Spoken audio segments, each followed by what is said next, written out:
जिंदगी की राह में कहीं खो गया है इंसान। मंजिल मिल जाएगी, जरा खुद को तो पहचान। हौसलों को कर बुलंद, पूरे होंगे अरमान। ऊंचे हो विचार, मुश्किलों में हो मुस्कान। राजयोग के राज को जान, जिंदगी बने आसान, जिंदगी बने आसान, जिंदगी बने आसान।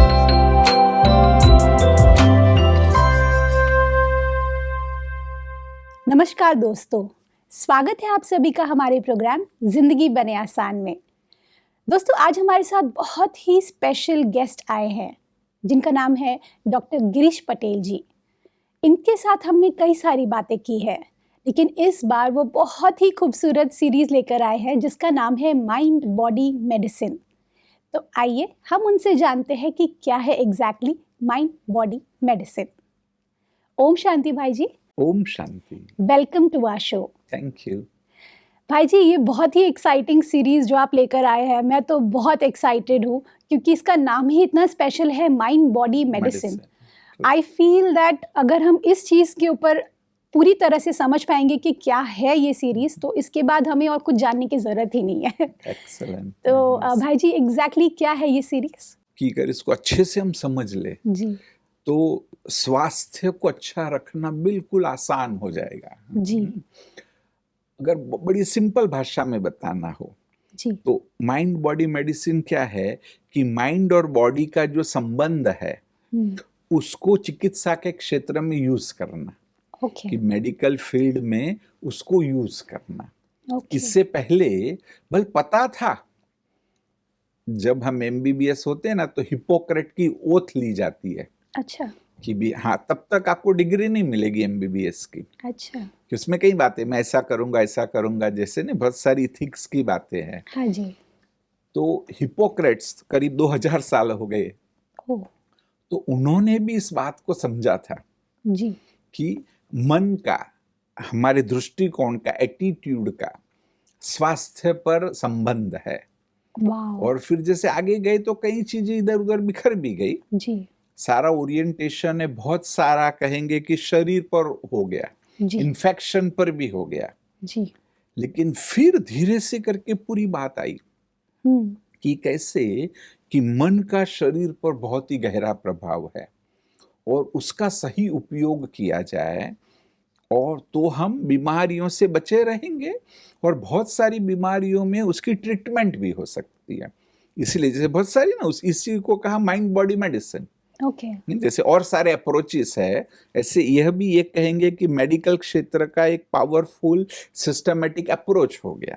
वाह, दिस इज सो ब्यूटीफुल। भाई जी, मैं इतनी एक्साइटिंग बात है ये, और मुझे ऐसा लगता है कि इसकी शुरुआत कहाँ से हुई और किसने किया, क्योंकि किसी भी चीज़ की जब शुरुआत होती है तो जो लोग उससे इन्वॉल्व होते हैं उनका बहुत बड़ा हाथ होता है। करेक्ट। तो आप बता सकते हैं कि किसने इसकी शुरुआत की? नहीं, पक्का पक्का जरूर। जैसे मैंने कहा कि हिप्पोक्रेट के समय, या तो हम भारत में भी देखें जी। कि आयुर्वेद में भी ये बातें हैं। ओह आयुर्वेद तो उसी पर है बहुत सारा। आप देखेंगे ना, वात पित्त कफ सारे जो दोष है उसमें आप देखेंगे हाँ जी। कि बहुत सारे मन से संबंधित बातें, जी उसके सिम्टम्स आप देखेंगे तो फिजिकल से ज्यादा मानसिक है। ओह और कैसे चाइनीज मेडिसिन में भी बहुत सारी जो बातें हैं वो मन से संबंधित है। तो वह बातें ऑलरेडी थी, परंतु जैसे जैसे विज्ञान आगे बढ़ता गया, जरूरी भी था, यह नहीं कहेंगे कि आवश्यक नहीं था, वो आवश्यक था। जी क्योंकि हम अंधश्रद्धा में भी फंसे थे, अंधश्रद्धा से भी लोगों को निकालना जरूरी था। और जब विज्ञान आगे बढ़ा और 20वीं सदी में हम कहे कि जैसे कि नहीं, कई उसके तरीके भी ढूंढे गए जी कि भाई जब ही विज्ञान इसको एक्सेप्ट करेगा, जिसको कहा एविडेंस बेस्ड मेडिसिन, जी कि भी वो एविडेंस क्या है।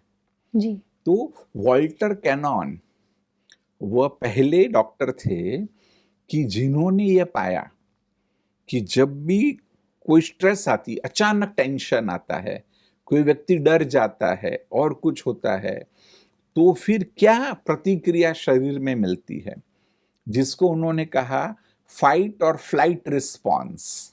ओके। इसको अगर बड़ी सरल भाषा में समझाना हो तो ऐसा कहेंगे कि जब भी अचानक समस्या आए, जी। और उस समय आती थी, समझो आज से हम देखे 100 साल पहले, बिल्कुल। तो कि भाई शेर आया, हाँ, उस टाइम है ना, या तो डाकू आ गए, ट्रू। चोर आ गया, तो उनके सामने दो ही चीजें होती थी कि एक तो कि भागो और अपने आप को बचाओ, जी। या तो फिर लड़ो और दुश्मन को मार दो, है ना। ट्रू। वो दो रिस्पॉन्स होते थे।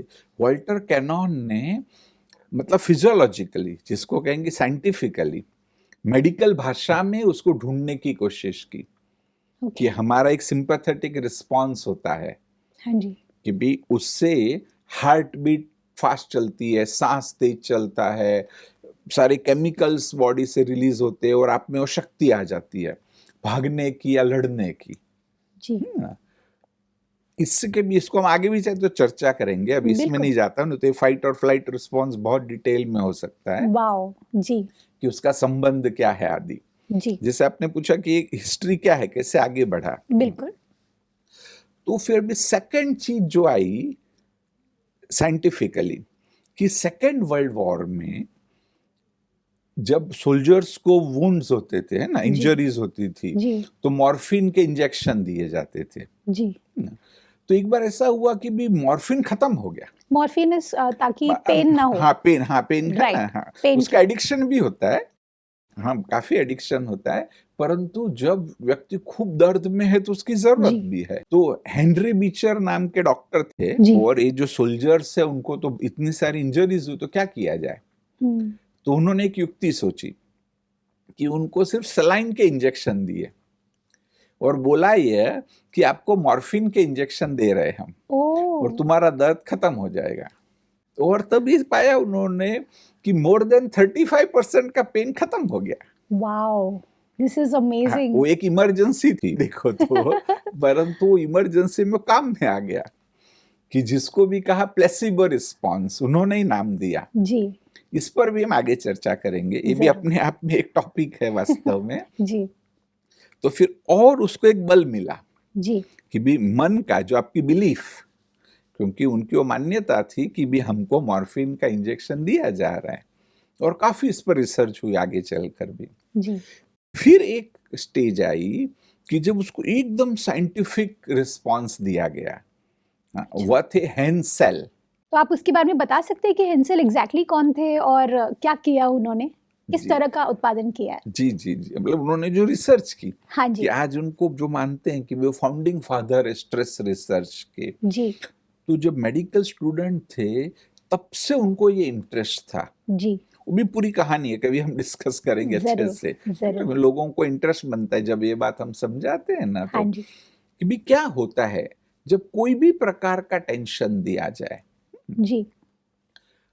अगर शॉर्ट में बताना हो तो हेंसेल ये कहते हैं कि जब वो मेडिकल स्टूडेंट ही थे, शायद सेकंड ईयर में होंगे, तब उनके जो प्रोफेसर थे वो ऐसे 3 मरीज को लेकर के आए जी, जो अलग अलग बीमारियां थी, उनमें बीमारियां अलग अलग थी, किसको टीबी था, किसको और कुछ था लेकिन उन्होंने उनके ना कुछ जनरल सिम्टम्स डिस्कस करके बताया कि देखो ये इनमें जनरल है, तो उससे उनको इंटरेस्ट आया।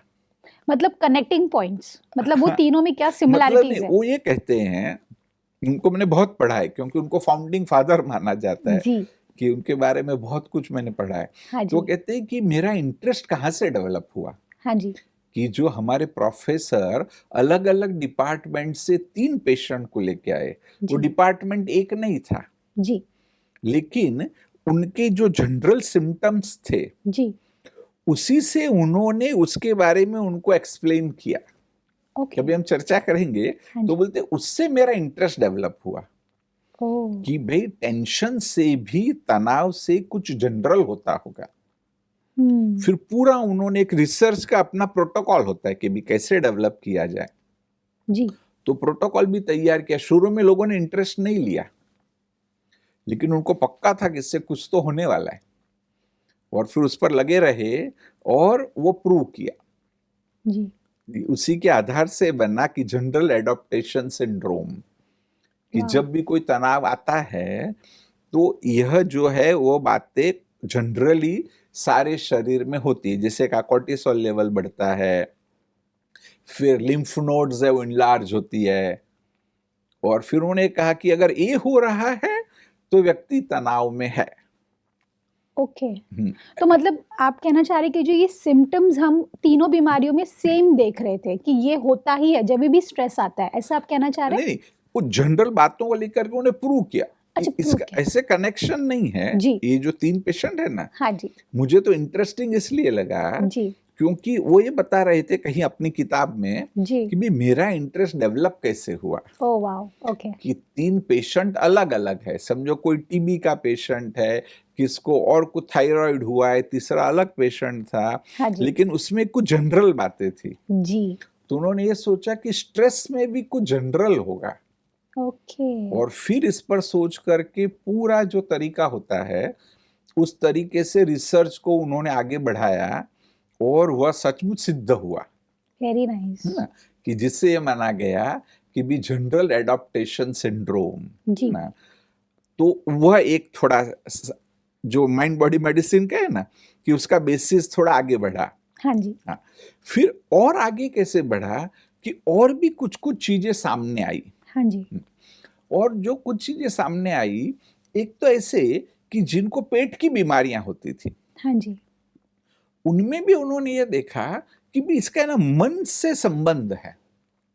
ओह। कि भी जो लोग ज्यादा इमोशनल है ना, या तो जो अपनी भावनाओं को दबा रहे हैं, ऐसे लोगों को ये पेट की तकलीफें ज्यादा होती है।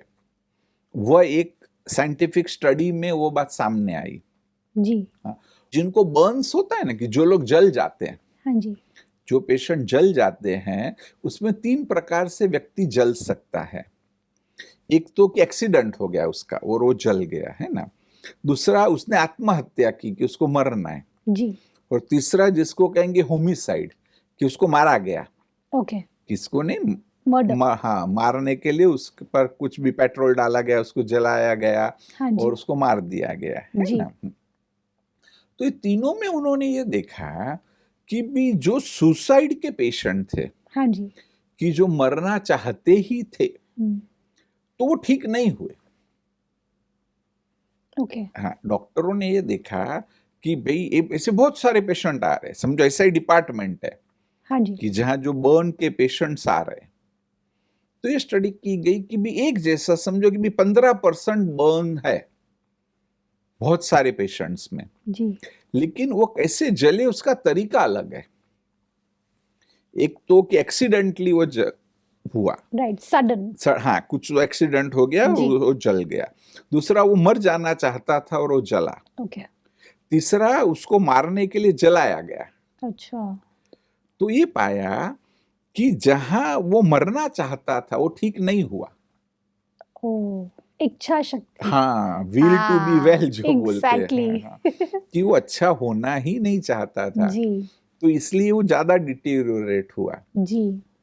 जिनका एक्सीडेंटली हुआ था वो रिकवर हुए, जिनको मारा गया था वह भी रिकवर जल्दी हुए। ओके। तो इससे भी ये पता चला कि जो मन की अवस्था है उसका पावरफुल प्रभाव पड़ता है। This is powerful. हाँ, ऐसी बहुत सारी चीजें होते होते वो आगे बढ़ा। वाओ। फिर वो आगे कैसे बढ़ा कि हर्बर्ट बेंसन, जी। हर्बर्ट बेंसन ने हार्वर्ड यूनिवर्सिटी में एक पूरा वो डिपार्टमेंट ही खोलना चाहते थे, माइंड बॉडी मेडिसिन। ओह। हाँ, परंतु किसी ने उनको इंटरेस्ट नहीं लिया। कहते हैं कि उन्होंने शुरुआत तो कॉरिडोर में की, कि भी प्रॉपर कमरे भी नहीं दिए गए थे, परंतु वहां पर उन्होंने शुरुआत की और उनका लक्ष्य यह था relaxation response. Okay, relaxation response. हाँ, ओके। कि जब हम रिलैक्स होते अलग अलग तरीके से। जी। उन्होंने मेडिटेशन पे भी प्रयोग किए, जी। अलग अलग प्रकार के मेडिटेशन, रिलैक्सेशन टेक्निक, उस पर भी उन्होंने प्रयोग किए। जी। और फिर उन्होंने ये शब्द को कोट किया कि रिलैक्सेशन रिस्पॉन्स, कि जब आप रिलैक्स होते हैं तो बॉडी में क्या क्या चेंजेस आते हैं। जी। कैसे आपका ब्लड प्रेशर कम होता है ना, हार्ट रेट कम होती है, और जो बॉडी में चेंजेस आते हैं, आपकी जो ब्रेन वेव पैटर्न है उसमें क्या चेंजेस आते हैं। जी। और इससे इस सारी बात को और साइंटिफिक रूप मिला। जी। और फिर ऐसे करते करते आगे बढ़े, अभी तो देखो तो पूरा ऐसे डिपार्टमेंट भी खुल गए जिसको बोलते हैं साइको न्यूरो इम्यूनोलॉजी, कि जो हमारा माइंड है उसकी ब्रेन पर क्या इफेक्ट होती है, और जो ब्रेन पर इफेक्ट होती है तो इम्यून सिस्टम की जो हमारी रोग प्रतिकारक शक्ति है, जिसको कहेंगे कि भी हमारी हीलिंग मैकेनिज्म है, हाँ जी। वो हीलिंग मैकेनिज्म कैसे एक्टिवेट होती है।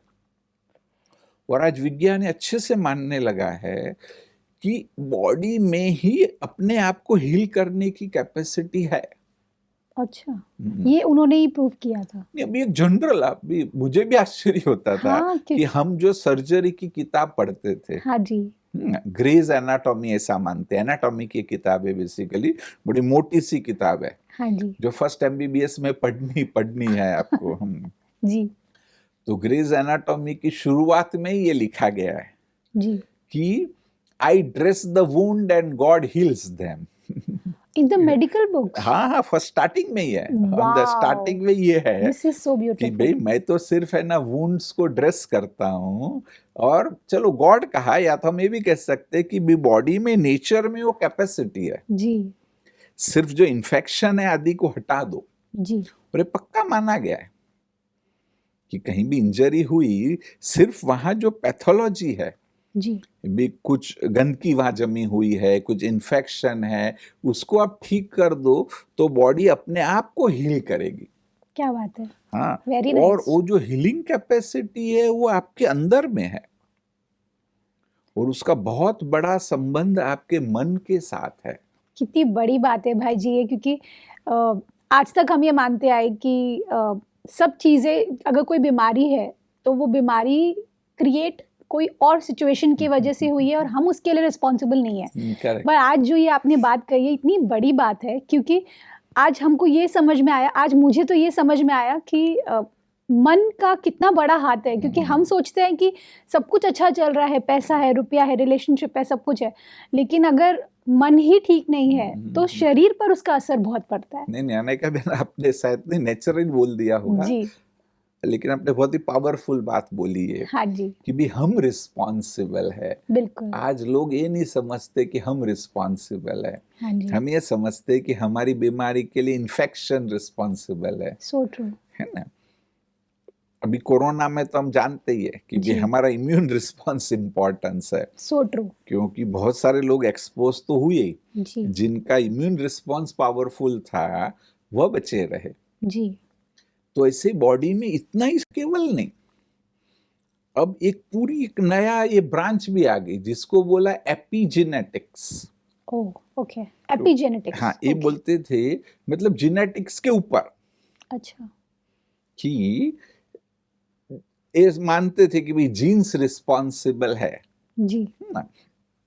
इस पर भी सिस्टमेटिक रिसर्च हुई, क्योंकि मेडिकल फील्ड में ना बहुत सारी चीजें सचमुच मैं तो ये मानता हूं कि सच है, परंतु मेडिकल साइंस एक्सेप्ट नहीं करता है जब तक उसको प्रॉपर प्रूफ न दिया जाए। जी, तो ये एक अच्छे से रिसर्च हुई कि चूहों को इस प्रकार से उनका जन्म हुआ कि बेना उनको कैंसर होने की बहुत संभावना हो जाएगी। जी, वो ब्रीडिंग करने का तरीका होता है जी, कि भाई इनको कैंसर मोस्टली होगा।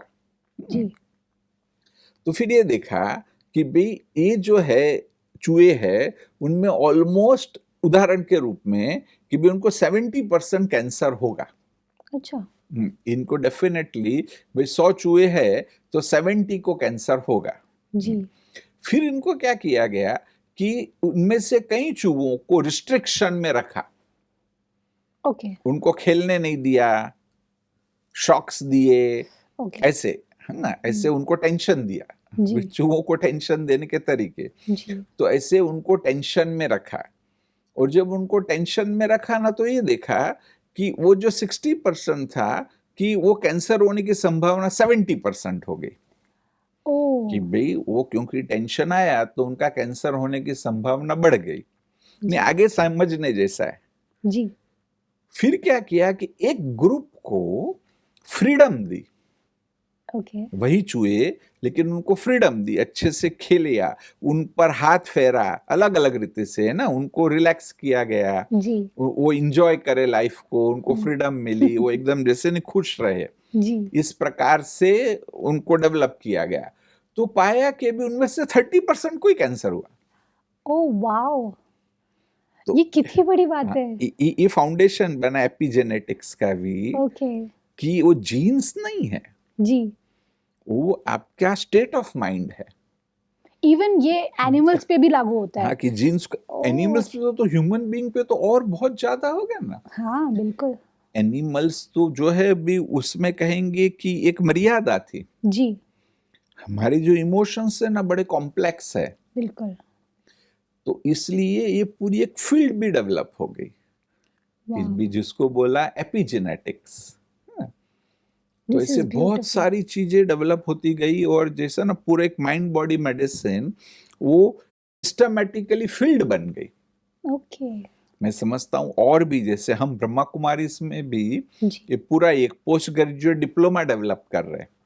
अच्छा। अन्नामला यूनिवर्सिटी के साथ कि जो डॉक्टर्स है कि भी किसी भी फील्ड से जिन्होंने अपना मतलब मेडिकल की डिग्री ली हुई है, हाँ जी, ऐसे डॉक्टर्स को हम वो कोर्स कराएंगे। वो 1 साल का कोर्स होगा कि जिसमें वो प्रॉपरली सिस्टमैटिकली पूरा उनको सिखाएंगे, उनको एग्जाम भी देनी होगी। और वो जब पूरा सीख जाएंगे तो फिर वो अपनी फील्ड में अप्लाई कर सकते हैं। So true.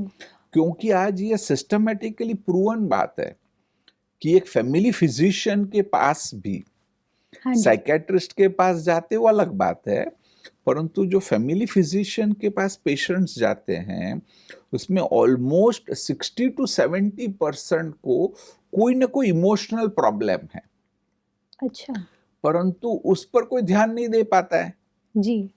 डॉक्टर तो पूछेंगे आपको क्या हो रहा है, खांसी हुई है, बुखार है, कमर दर्द हो रहा है, क्या हो रहा है, और वैसे उसको दवा देगा। जी। परंतु जो फैमिली फिजिशियन है उनको भी ये माइंड बॉडी मेडिसिन का ज्ञान हो ना, उनको कुछ समझ हो जी। और फिर थोड़ा उन्हें हेल्प कर सके। जी। एक तो आइडेंटिफाई करने में हेल्प हो, फिर उन्हें मदद करने में भी हेल्प हो, तो बहुत बड़ा योगदान हो सकता है। ये कितनी बड़ी बात है, ठीक हो जाएगी। So true. बिकॉज एक चीज़ मैंने नोटिस की है कि हमारे वी आर ब्लेस्ड कि हमारे पास इतने सारे डॉक्टर्स पूरी दुनिया में हैं जो बहुत अच्छा काम कर रहे हैं, लेकिन मैंने ये एक और चीज़ नोटिस की है कि जब अगर उनके साथ में एक इमोशनल टच अगर जुड़ जाता है विद साइंटिफिक टेक्नोलॉजी और प्लस एक स्पिरिचुअलिटी का बहुत बड़ा रोल है, तो ये फिर उनको पूरा इक्विप बना देंगे किसी भी तरह की बीमारी से लोगों को निकालने के लिए। आप ये कहना चाह रहे हैं? या तो ये भी आपकी बात ठीक है। हाँ जी। कि एक तो इमोशनल टच तो होना ही चाहिए, जो कहा वो भी सही है, क्योंकि आज ज्यादा मैकेनिकल हो गया जी। और सेकंड बात कि उनको थोड़ा समझ में आए हाँ जी कि यह सचमुच है ना मन से रिलेटेड है। भाई जी, ये तो बहुत बड़ी चीज़ हमारे हाथ लग गई है, क्योंकि मुझे पता है कि ये जो रिसर्च हो रहा है ये हम सभी की ज़िंदगी को पूरी तरह से बदल देगा, और हम बहुत खुशनसीब है कि ज़िंदगी बने आसान पर आपने इस टॉपिक को लेकर आए हैं, और मैं कोशिश करूँगी कि जितना हो सके ये लोगों तक पहुँचे और हमारा जो ये प्यार है उन तक पहुँचे और वो जितना जल्दी हो सके स्वस्थ हो जाए। थैंक यू सो मच भाई जी, thank you for coming on this show. Thank you. Om Shanti. दोस्तों, मैं एक बात को बहुत अच्छी तरह से जानती हूँ और आज उसको मुझे एक थप्पा लग गया है कि आपका जो मन है वो आपकी सबसे बड़ी पूंजी है। आज मैं ये कहना चाहती हूँ क्योंकि इस एपिसोड के अंदर भी मैंने जो बातें सीखी, छोटी छोटी बातें हैं, लेकिन इसका असर कितना आपके बीमारियों पर, आपकी ज़िंदगी पर, आपके रिश्तों पर, आपकी सोच पर, आपकी स्पिरिचुअलिटी पर, सब पर असर पड़ता है। तो अगर हम इसको सार में बोलना चाहेंगे तो आपका मन आपका सबसे बड़ा दोस्त है, उसे सदा खुश रखें। ओम शांति। अधिक जानकारी के लिए संपर्क करें। जिंदगी बने आसान, Brahma Kumaris, Godlywood studio, Shantivan, Abu road. Call 809 4913 487.